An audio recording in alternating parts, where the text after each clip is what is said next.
Hey everybody, welcome back to my channel. Today, as you can tell by the title, I'm doing business tips. That was the most requested video that I got. Everybody wanted to know just basic tips on starting your small business. So if you see me looking over here to the right, I have my computer over here, and I have some notes on just different things that you should basically different tips that you need to start your business. Like I said, I guess that makes sense.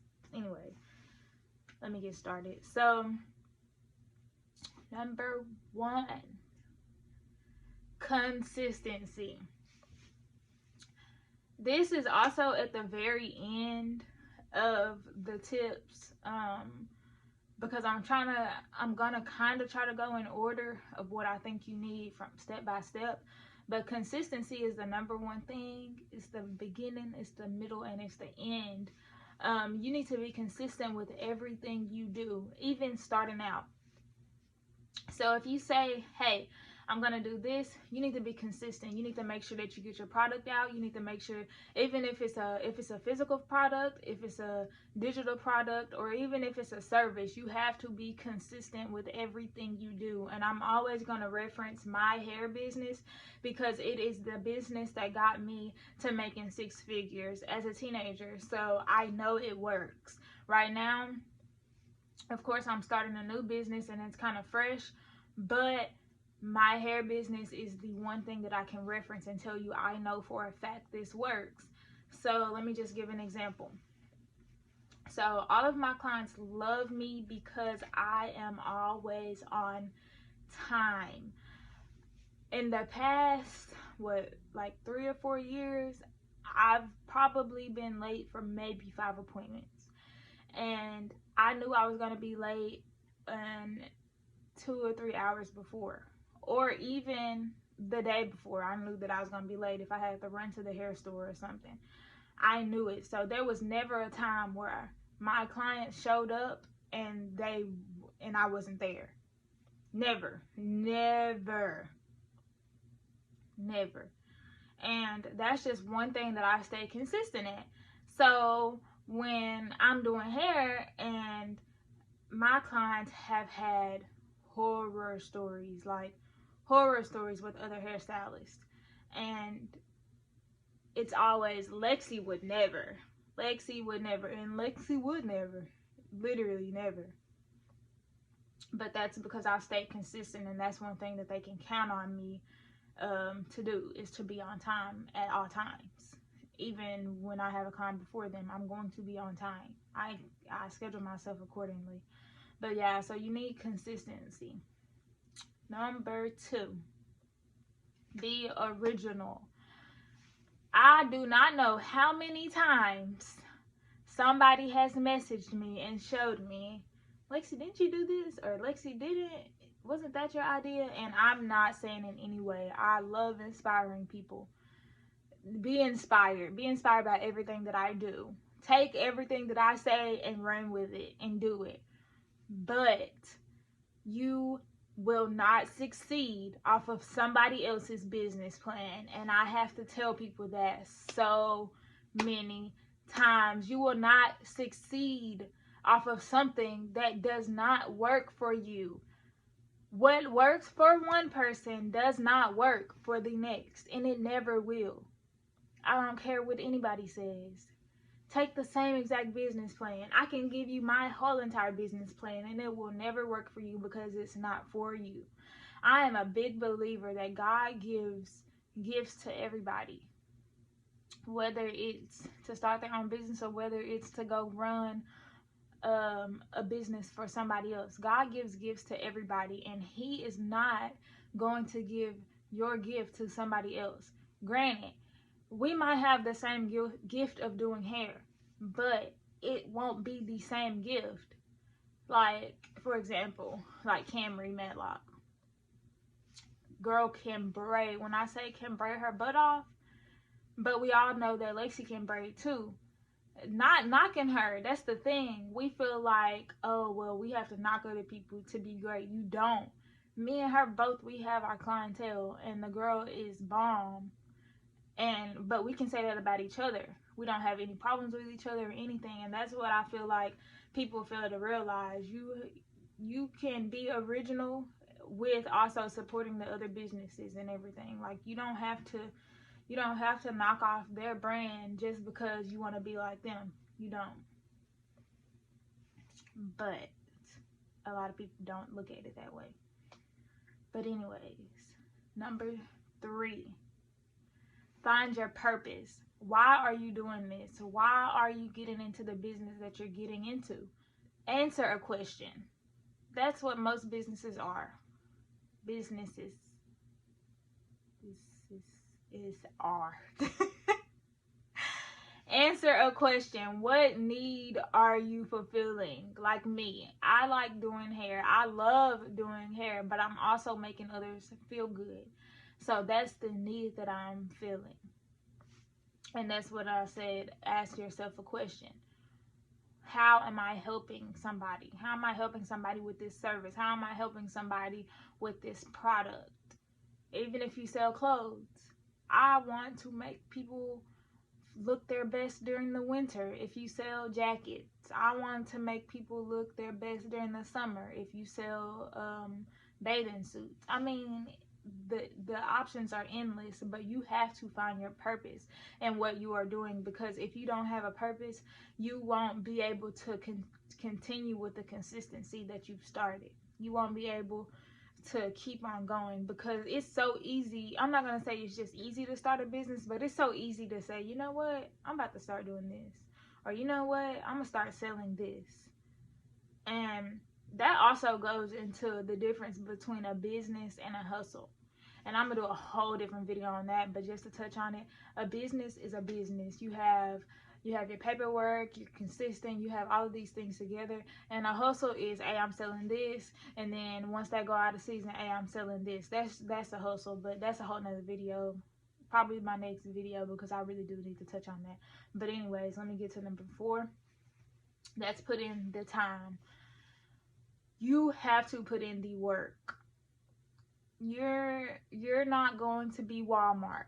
The people who run Walmart, they, at this point, they don't have to work in their stores. They don't, like, I know that most of you have seen Undercover Boss. When they get on when those bosses start working in their store, they have to get trained. They don't know what they're doing. I was watching an Undercover Boss. Let me just think of examples. I watched a couple of them.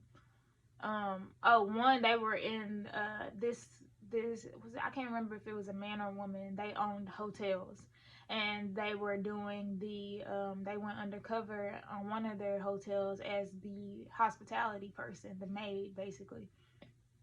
They didn't even know how to make up the beds in their own hotel. So what does that tell you?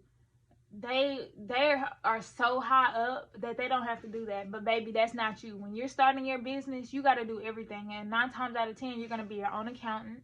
You're going to be your own worker. You're going to be filling orders. You're going to be customer service. You're going to be every aspect of your business. You're not going to have workers right off the bat. And that's what I think people fail to realize. You have to put in the work, and you have to show up every day. And that's the hard thing about owning your own business, because nobody is making you get up and do this. Like, you don't have somebody telling you, oh, you have to be on the clock from 9 to 5. So it's so easy to get lazy in business. It's so easy to be like, you know what, I'll just do that later. Or you know what, I'm gonna take off today and I'll just start back next week. You'll never get anything done with that mindset. And putting in the work also means working through hardship. You're dealing with your life at the same time, but you have to keep pushing. You have to keep pushing. You can't just stop. Like, business does not stop when you feel like your life has stopped. Yeah, let me put it that way. It doesn't. People are still going to want your product. People are still going to want your service. You have to keep on pushing. You have to put in the work. And it's hard work, but people always say, and I always say I would rather work 80 hours a week in my own business rather than work 40 hours for somebody else. And that is so true. But that's not for everybody. And you have to ask yourself, is that for me? Because some people just do need to work their 40-hour jobs. It's not a problem. There's nothing wrong with that. But if you are honestly and truly trying to start a business, you got to put in the work, and it's gonna be some work, but it pays off in the end. It really does. And let's see, you have to find your niche. I tell people this all the time. What did I start with? I started doing bows. I was doing shoes, the little frilly flip-flops. And then that's when I started doing hair. So hair was my thing. And I did hair for years and years. And just this year, so I was 22, just this year, not this year, but this past whole year, so even 2019, I started doing different stuff. Okay, I got to find something different to do. So I got my license to be a financial coach, and I love doing that, and that is something that I'm going to return to, but it wasn't my thing at the time. And some stuff, it might just not be your season to do it. But keep pushing. Don't just be like, oh, well, it's not my time, so I just guess I'll come back to being a business owner another day. You have to keep on pushing. You have to think, okay, that wasn't it, so what is it? But anyway, I was selling wigs. It went great. I sold all these wigs and hated making the wigs. That was not my thing. I don't care how many wigs I sold. That was not my niche. Then what did I do? Oh, I tried to be a business coach. I can teach you about business all day, but I would sit here and rather talk to y'all on a screen than have somebody in my presence and be like, okay, this is what it is, and this is how it's going to be. Or I'd rather do like a class, like a master class or something with a lot of people. But one-on-ones right now, that's not for me. That doesn't match my lifestyle. That doesn't match, that doesn't line up with my other business, my hair business. That doesn't line up with my schedule. Like, that's just something that I don't have time for right now. But I started doing shirts. Love it. Matches up with my schedule for doing hair.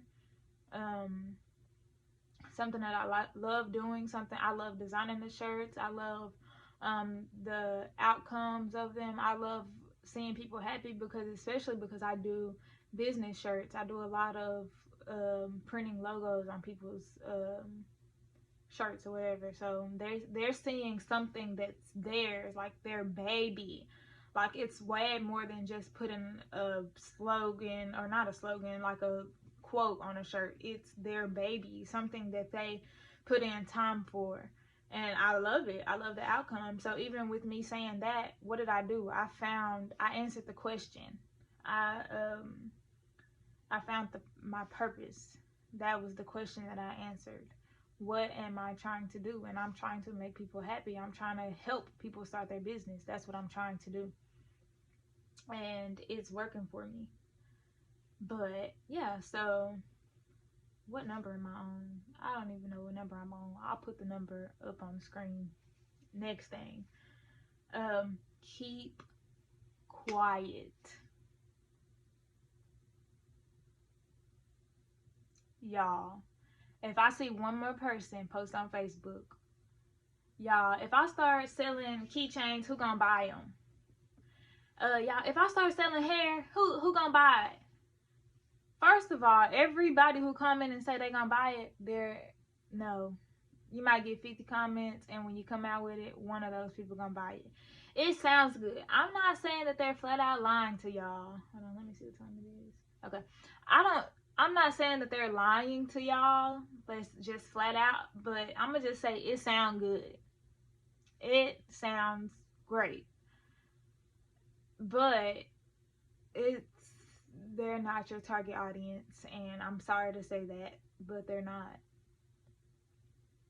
It just is what it is. Your Facebook friends, your family, your real friends in real life, they're probably 9 times out of 10 not your target audience, and that's okay. And we need to be okay as a people with that, because people have a hard time accepting the fact that the people around you are not your target audience. I hate when people say, well, y'all don't be supporting and blah blah blah. Okay, it's one whole thing if you ask them to share your business and they won't share it. That's literally not supporting.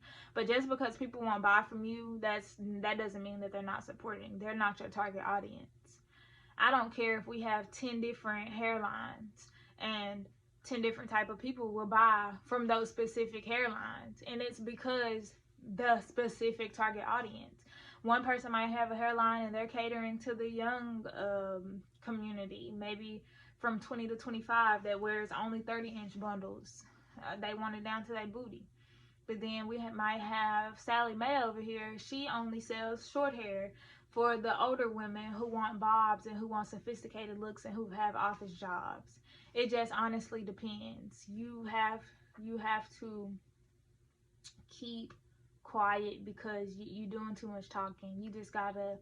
You have to launch. And then another reason that you have to keep quiet is because what if something happens? I'm not saying that something is going to happen, but what if